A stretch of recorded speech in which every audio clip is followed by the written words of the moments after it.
So hi guys, welcome back to our YouTube channel. So friends, ఇదైతే Srisailam part 2. ఇదైతే Srisailam part 1 లాగా అయితే ఉండదు, ఎందుకంటే మీరు వీడియో చూసి అలా కొద్దిగా ఇన్ఫర్మేషన్ అయితే ఉంటుంది. ఇది వచ్చేసి పార్ట్ 2. ఇలా చాలా ఇన్ఫర్మేషన్ ఉంటుంది, కొంచెం మీకు డెప్త్ ఎక్స్ప్లెయిన్ చేస్తాను అనమాట. సో వీడియోని అయితే ఎక్కడ స్కిప్ చేయకండి, తప్పకుండా మన ఛానల్ అయితే లైక్ చేయండి, సబ్స్క్రైబ్ చేసుకొని కింద అలాగే మీకు ఈ వీడియో ఎలా అనిపించిందో కామెంట్ చేసేయండి. So let's get start the video. So friends, మేమైతే ఇప్పుడైతే పాతాళగంగకి అయితే ఎంటర్ అవుతున్నాం. ఇది అయితే ఒక లోయలాగా ఉంటుంది, వెళ్తున్న కొద్దీ డౌన్ అయితే చాలా ఎక్కువగా ఉంటుంది. పాతాళగంగ చాలా ప్రత్యేకమైంది. పాతాళగంగలో స్నానం చేయడం చాలా మంచిది. మనకు ఇది డార్మెటరీ నుండి ఒక 400 మీటర్స్ అలా వస్తుంది. పాతాళగంగలో మనం స్నానం చేయడం ఎందుకంత మంచిదంటే, ఇది ఎట్లా అంటే, ఇది శ్రీశైలం అడవులు మొత్తం దగ్గర ఒక 2.5 లక్షల ఎకరాల పైనే ఉందంట. పాతాళగంగ నీరు ఆ యొక్క మొక్కలలో, అంటే అడవి మొక్కలు ఉంటాయి కదా, వాటి మన మూలికలను తాకుతూ పాతాళగంగలోకి నీరు అనేది చేరుతుందంట. శ్రీశైలంలో 2 పెద్ద నంది విగ్రహాలు ఉన్నాయి. ఒకటి వచ్చేసి మన శనిగల బసవని అనిపిస్తారు, రెండోది వచ్చేసి మన పాతాళగంగలోనే మునిగిపోయిందంట. అది కూడా ప్రాణంతో ఉందని చరిత్ర అయితే మనకు కొంచెం తెలుస్తుంది. అందుకే పాతాళగంగలో అంత పవిత్రమైందనమాట. అందుకోసం వెళ్ళిన ప్రతి వారు మ్యాక్సిమం పాతాళగంగలోనే స్నానం చేస్తారు. ఒక 100%, ఒక 10% అక్కడనే డార్మెట్ దగ్గర వాటర్ ట్యాప్స్ ఉంటాయి, అక్కడనే చేసుకుంటారు. మిగతా వాళ్ళందరూ వచ్చేసి ఇక్కడనే ఇక పాతాళగంగ దగ్గరనే వేస్తారు. పాతాళగంగకి వెళ్ళేటప్పుడు మీరు సోప్స్ కానీ, షాంపూస్ కానీ, ఇంకా సంథింగ్ ఎక్సెట్రా థింగ్స్ అయితే తీసుకువెళ్ళకండి, ఎందుకంటే అది అంత బాగోదు. ఎందుకంటే అది పవిత్రమైన ప్లేస్ కాబట్టి మీరు మ్యాక్సిమం ఏం తీసుకోకుండానే వెళ్ళిపోండి. ఖాళీ మీ లగేజ్ అండ్ మీ డ్రెస్సెస్ అలాంటివే. ఇక్కడ అయితే మన శ్రీకాంత్ బాయ్, నరిబాయ్ వచ్చేసి చిన్నగా ఇక స్నానం చేస్తారు, 3 మునుగులు మునిగి. తర్వాత వచ్చేసి ఇక నేను మహేందర్ గారు అయితే దిగినాం. ఇక్కడ చూసుకోవచ్చు, మహేందర్ గారు జమ్మున మునిగి జమ్మున లేస్తుండు. తొందరగా వారికి వచ్చే చలి పెడుతుంది బాగా, నీళ్ళు కూడా చాలా చల్లగా ఉన్నాయి. సో అందువలన వాడు తొందరగా మునిగి తేలుతుండు. మావి కూడా అయిపోయింది, స్నానం కంప్లీట్ అయిపోయింది. ఇక పైకి వచ్చేసి మేమైతే డ్రెస్ అయితే ఎక్స్చేంజ్ చేసుకున్నాం పైనే.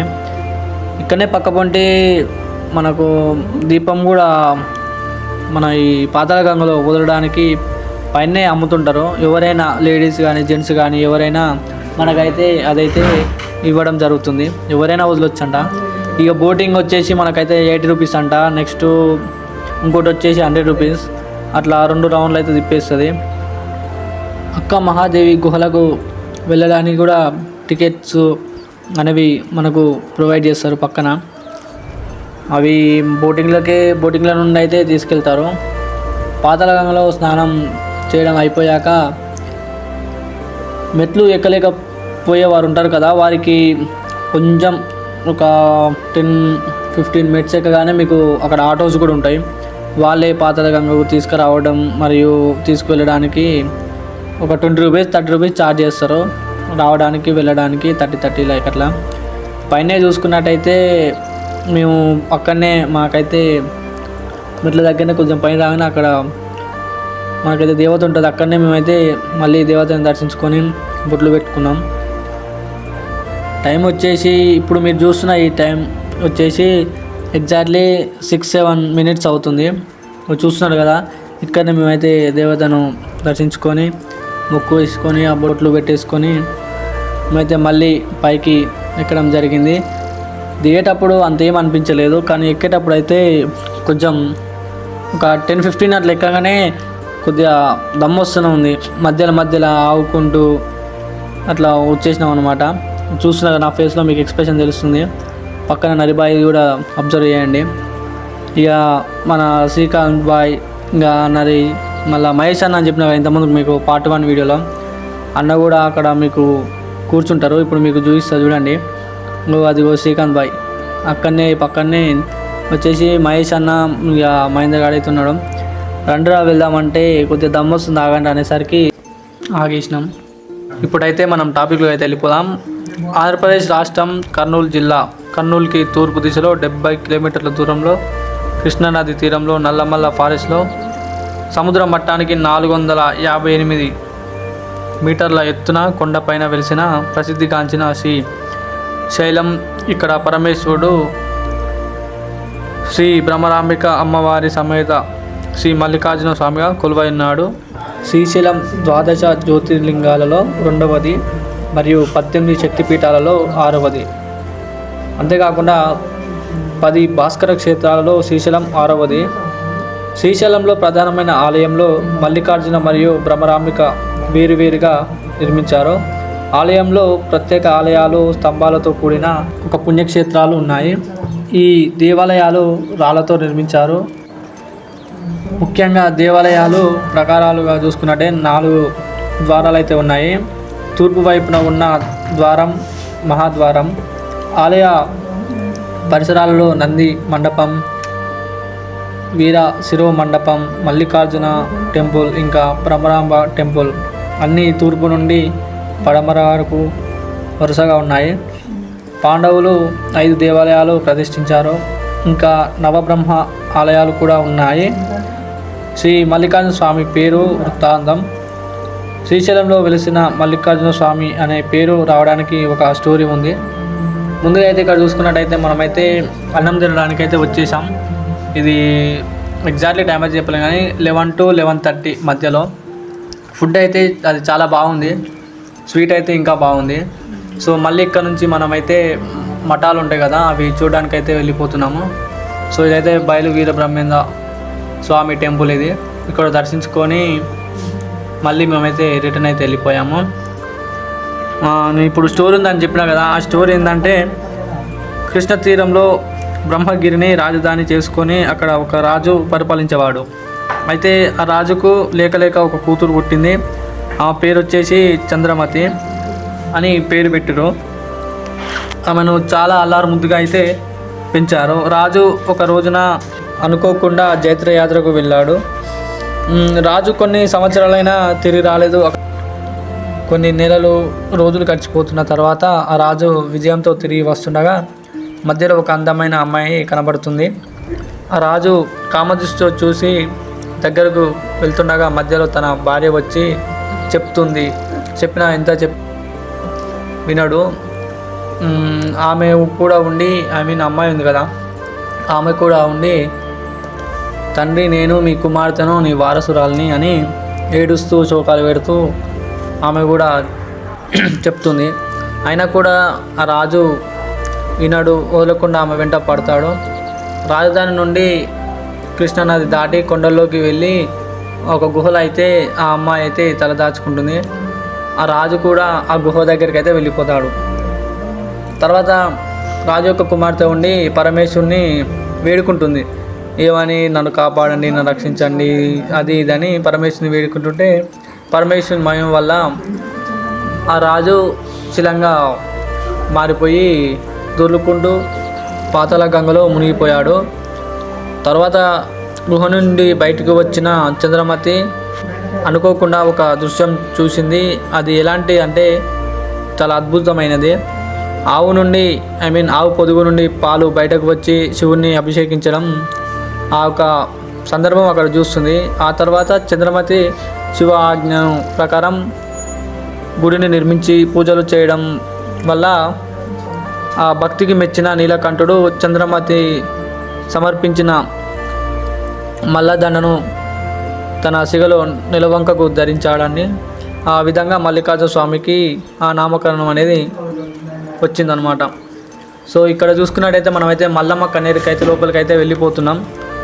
మల్లమ్మ కన్నీరు ఇదైతే 24 hours మనకైతే వస్తూనే ఉంది. మాకైతే చూపించరు. కాకపోతే ఏంటంటే అక్కడ కెమెరాస్ అయితే అలో లేవు. ఇక్కడ చూసుకున్నట్టయితే చిన్నపిల్లలు ఉంటారు కదా, వాళ్ళ కోసం అని అక్కడ ఆ పులి బొమ్మ అయితే పెట్టిర్రు ఫోటోలు తీయడానికి. సో మీరు ఇక్కడ చూస్తున్నట్టయితే ఇప్పుడు ఇది ఆమె అయితే మన అప్పట్లో ఇట్లా బియ్యం వేసి తిప్పుతారు కదా ఇట్లా హ్యాండ్ తోటి, అదనమాట అది. సో ఇక్కడైతే మేము లోపలికి ఎంటర్ అవుతున్నాం. అక్కడ పోగానే బోర్డు పెట్టేసారు, cameras phones are not allowed అని. సో అక్కడైతే మల్లమ్మ కన్నీరు అయితే చూసేసినాం. ఇక్కడ చూసుకున్నట్టయితే కోతులకు అయితే ఆహారం ఇస్తున్నాం. అవి డైరెక్ట్ చేతులతో మంచిగా తీసుకొని వెళ్ళిపోతున్నాయి. ఇక్కడ అవి డైరెక్ట్ మీరు చూస్తుండొచ్చు ఈ వీడియోలో. నేను కానీ శ్రీకాంత్ ఇంకా నరి కూడా పెట్టేసిండు. సో మళ్ళీ ఇక్కడ అయిపోయాక శివాజీ మహారాజ్ అయితే ఉన్నాడు కదా.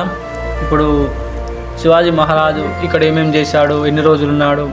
ఇక్కడ టికెట్ వచ్చేసి 10 రూపీస్. ఇక్కడనే లోపల.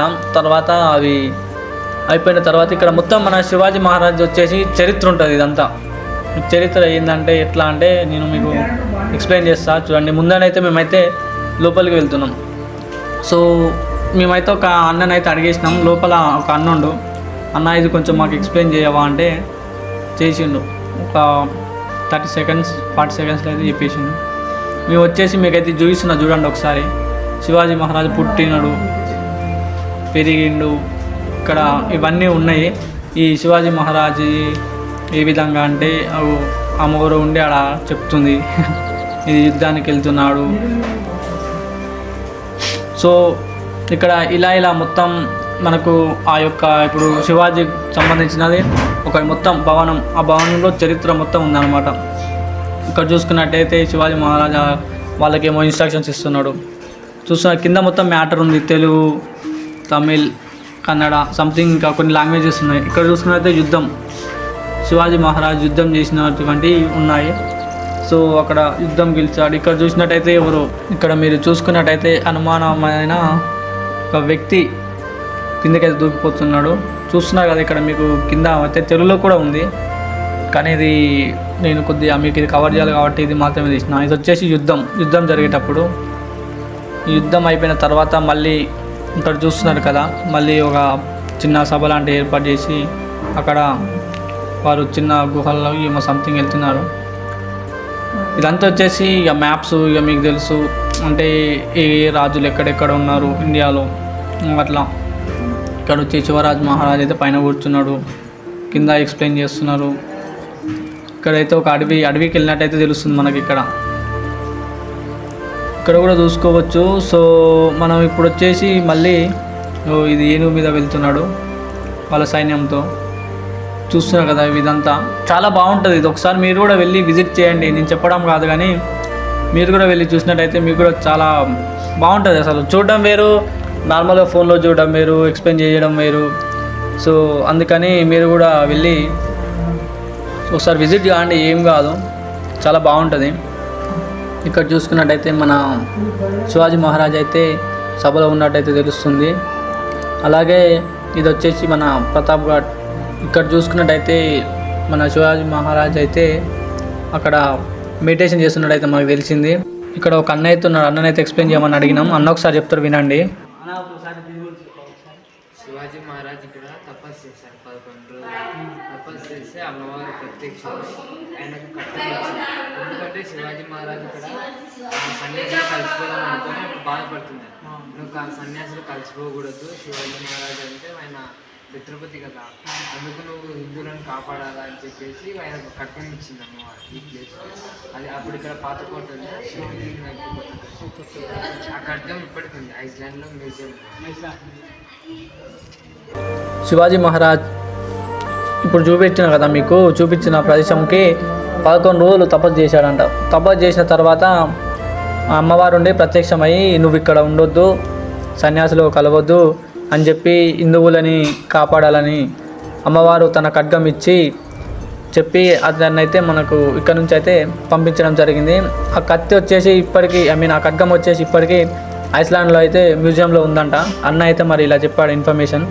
ఇప్పుడు మనమైతే మల్లమ్మ కన్నీరు స్టోరీ అయితే చెప్పుకుందాం. శ్రీశైలం మల్లికార్జున భక్తురాలు ఒకరైన భక్తురాలే మన మల్లమ్మ. శ్రీశైలానికి దగ్గరలో ఉన్న శివపురంలో ఉన్న నాగిరెడ్డి గౌరమ్మ అనే దంపతులు ఉన్నారు. ఈ కథ దాదాపు 14వ శతాబ్దానికి సంబంధించింది. ఆ కాలంలోనే వారు కోటీశ్వర్లు ఉన్నారు. అందరికీ సాయం చేస్తూ ఉండేవారు.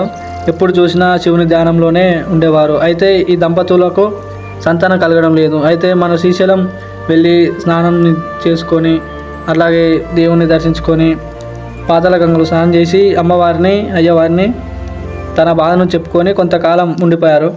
అయితే ఒకరోజు భర్తకు శివుడు కళలోకి వచ్చేసి మీరు ఇక్కడ ఉండొద్దు, మీ గ్రామానికి వెళ్ళిపోండి, త్వరలోనే మీకు సంతాన భాగ్యం కలుగుతుందని చెప్తాడు. వాళ్ళు ఆ గ్రామం నుంచి శ్రీశైలం నుంచి వాళ్ళ గ్రామానికి వెళ్తారు.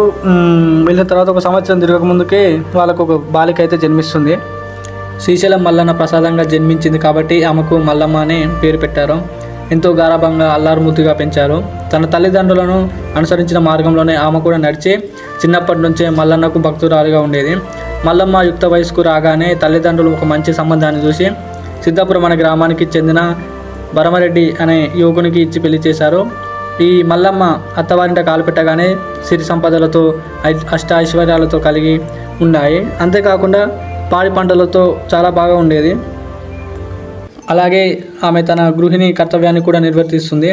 అలాగే చుట్టుపక్కల వారికి శ్రీశైలం స్వామి గురించి చెప్పి ఆ స్వామి గురించి లీలలను ప్రచారం చేస్తూ తన భక్తితో మంచి పేరును తెచ్చుకుంది. దాంతో తన తోటి కోడల్లో అసూయ పుట్టింది. వారు ఏంటిది నిన్నగాక మొన్నొచ్చింది, అందరిని ఆకట్టుకుంటుంది, మనల్ని ఎవరు పట్టించుకోవడం లేదు అని అసూయతో దాంతో ముందుగా అత్తగారికి లేనిపోని చాడీలు చెప్పి తర్వాత మామగారికి చెప్పి వారు ఎంత ఇబ్బంది పెట్టినా భరించేది.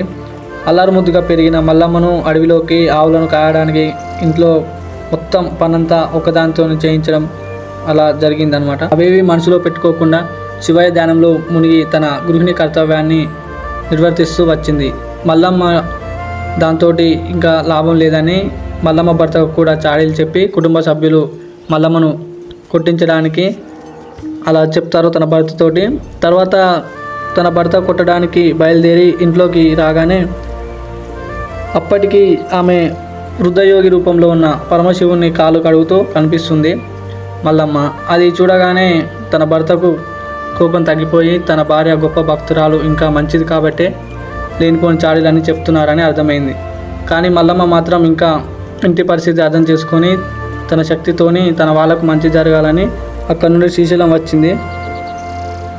అక్కడే ఆవులను మేపుకుంటూ శ్రీశైలం మల్లికార్జున స్వామికి ఆవు పాలతో అభిషేకం చేస్తూ తన జీవితాన్ని అక్కడే సార్థకం చేసుకుంది. చివరికి స్వామిలోనే ఐక్యమం అయిపోయింది. అందువలన మల్లికార్జున స్వామికి ఉపదేశాలు చెప్పలేకపోతున్నాననే బాధతో నీ కంటిలో నుంచి వచ్చే నీరుగా చరిత్ర లేకుంటే అక్కడున్న స్థానికులు చెప్పుకుంటారు.